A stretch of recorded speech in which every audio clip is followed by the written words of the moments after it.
ఇవాళ మనము ఒక ఇంపార్టెంట్ టాపిక్ గురించి మాట్లాడుకుందాం. The topics name is thin endometrium, అంటే సన్నని గర్భాశయ పొర.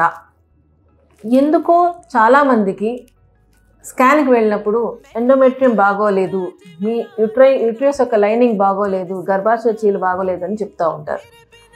అలాంటప్పుడు చాలామందికి ఐయుఐ ఫెయిల్యూరు, ఐవీఎఫ్ ఫెయిల్యూర్స్ అవుతూ ఉంటాయి. చాలాసార్లు రికరెంట్గా ప్రెగ్నెన్సీను లాస్ అవుతూ ఉంటుంది, అబార్షన్స్ అవుతూ ఉంటాయి ఇలాంటి వాళ్ళకి. సో ఎందుకు ఈ గర్భాశయ పొర చాలా సన్నగా ఉంటుంది, ఇది ఎంత ఉండాలి, ఈ పొర వల్ల ఇంత సన్నగా ఉండటం వల్ల కలిగే నష్టాలు ఏంటి అనేది మనం తెలుసుకుందాం. గర్భాశయ పొర అనేది నార్మల్ డయామీటరు 8 to 12 millimeters ఉండాలి. ఎప్పుడైతే మన ఋతుక్రమంలో ఓవులేషన్ జరుగుతుందో, అండం విడుదలవుతుందో, ఆ అండం విడుదలయ్యే టైంకి 8 to 12 millimeters ఉంటే అప్పుడు ప్రెగ్నెన్సీ వచ్చే అవకాశాలు చాలా హెచ్చుగా ఉంటాయి. అదే కనుక ఏ లైనింగ్ 7 millimeters కంటే తక్కువ ఉంటే మాత్రం ప్రెగ్నెన్సీ వచ్చే అవకాశాలు తగ్గిపోతాయి. అలా అని కంప్లీట్గా 7 millimeters కంటే తక్కువ ఉంటే ప్రెగ్నెన్సీస్ అవ్వవా అంటే అది కూడా కాదు, కానీ తక్కువగా అవకాశాలు ఉంటాయన్నమాట. అదే కనుక 4 millimeters కంటే ఇంకా తక్కువ ఉంటే వాళ్ళల్లో ప్రెగ్నెన్సీ వచ్చే అవకాశం చాలా చాలా చాలా తగ్గిపోతుంది. సో ఈ థిన్ ఎండోమెట్రియం ఎందువల్ల అవుతుంది అనేది తెలుసుకుంటే, చాలాసార్లు హార్మోనల్ ఇంబ్యాలెన్సెస్ వల్ల అవుతుంది. రెండవ రీజన్ ఏంటంటే ఏజ్ ఫ్యాక్టర్. ఎందుకంటే ఎంత ఏజ్ పెరుగుతూ ఉండగా అంత మన బాడీలో ఈస్ట్రోజన్ అనే హార్మోన్ తగ్గిపోతుంది. ఈస్ట్రోజన్ అనే హార్మోన్ తగ్గిపోవటం వల్ల దాని ప్రభావము ఈ యూట్రస్ యొక్క లైనింగ్ మీద ఉంటుంది.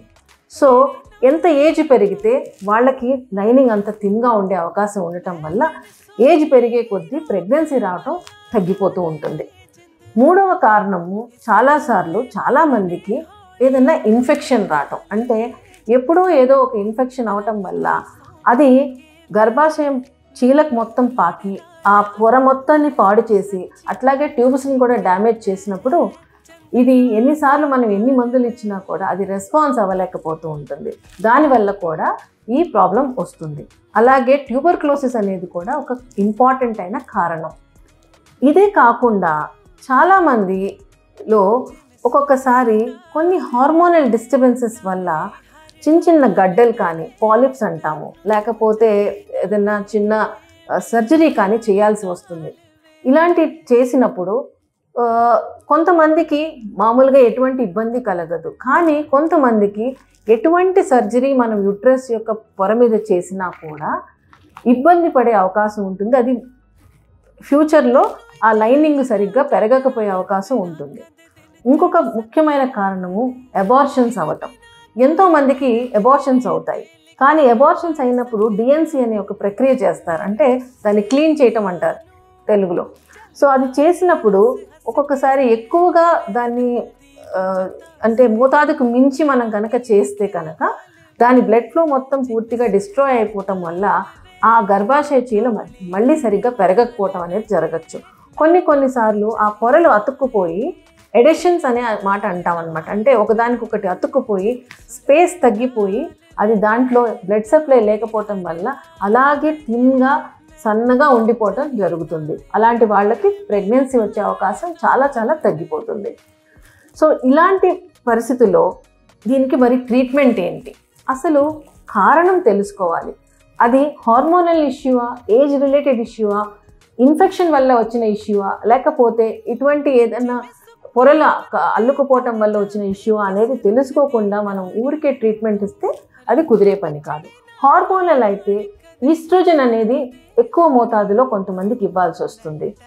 ఒకవేళ వాళ్ళకి కొంతమందికి డయాబెటీస్ కానీ హైపర్ టెన్షన్ ఉండటం వల్ల బ్లడ్ ఫ్లో తగ్గిపోతుంది. అలాంటప్పుడు బ్లడ్ ఫ్లోని పెంచే మెడికేషన్స్, ఇంజెక్షన్స్ ఇవ్వటం వల్ల దాన్ని మనం పెంపొందించవచ్చు. అలాగే ఒకవేళ కనుక ఏదైనా ఎడిషన్స్ కానీ, ఇన్ఫెక్షన్ కానీ మనం తెలుసుకుంటే, ట్యూబర్క్లోసిస్ అయితే కనుక సరైన ట్రీట్మెంట్ ఒక సంవత్సరం 9 నెలల నుంచి సంవత్సరం పాటు ఇస్తే అది కూడా మనము కంప్లీట్గా ట్రీట్ చేయొచ్చు అండ్ సక్సెస్ఫుల్ ప్రెగ్నెన్సీని మనం తెప్పించవచ్చు. ఒకవేళ కనుక పొరలు కమ్ముకొని లోపల లైనింగ్ అంతా గజిబిజిగా కనపడుతూ ఉంటే కనుక అప్పుడు మనం తప్పకుండా హిస్టోస్కోపీ చేయటం వల్ల కొన్నిసార్లు చాలామందికి ప్రీవియస్ హిస్టోస్కోపీ అయి ఉంటుంది, మాకు అయ్యింది కదా మేడం అని కూడా అంటారు. అలా కాకుండా మనము ఏం చేయాలంటే మళ్ళీ రీలుక్ హిస్టోస్కోపీ అంటామంటే మళ్ళీ ఒకదాన్నిసారి సరిగా చూసుకొని ఏదైనా ప్రాబ్లం ఉంటే దాన్ని సరి చేసుకొని ఆ తర్వాత మనము ఫర్టిలిటీ ట్రీట్మెంట్స్కి వెళ్తే వాళ్ళకి సక్సెస్ఫుల్ అవుట్కమ్ అనేది వస్తూ ఉంటుంది అన్నమాట. సో మీరు లేటెస్ట్ మెడికేషన్స్ అండ్ ఇంజెక్షన్స్ కూడా వచ్చాయి. దీన్ని మనం ఒక చిన్న ఇంపార్టెంట్ ఇంజెక్షన్, దాన్ని పిఆర్పి అంటామన్నమాట. ఇది ప్లేట్లెట్ రిచ్ ప్లాస్మా. ఇది కొత్త రకమైన ట్రీట్మెంటు. దీనివల్ల కొన్ని ప్రయత్నాలు జరుగుతూ ఉన్నాయి. కొంతమందికి ఇది బాగానే పనిచేస్తుంది, కొంతమందికి మనం చెప్పలేము ఎలా పనిచేస్తుందో. కాకపోతే అది కనుక మనం పిఆర్పి కనుక మనం దాన్ని వేసే గర్భాశయంలో వేయగలిగితే కరెక్ట్ టైంలో కొంతమందికి దాని ప్రభావం వల్ల ఎండోమెట్రియం అంటే లైనింగ్ గ్రోత్ ఫ్యాక్టర్స్ ఉండటం వల్ల బ్లడ్ సప్లై పెరిగి అది రిసీవ్ చేసుకునే కెపాసిటీని కొంచెం పెంచుతుందనే స్టడీస్ మాత్రం ఇప్పటి వరకు మనకి తెలిసాయన్నమాట.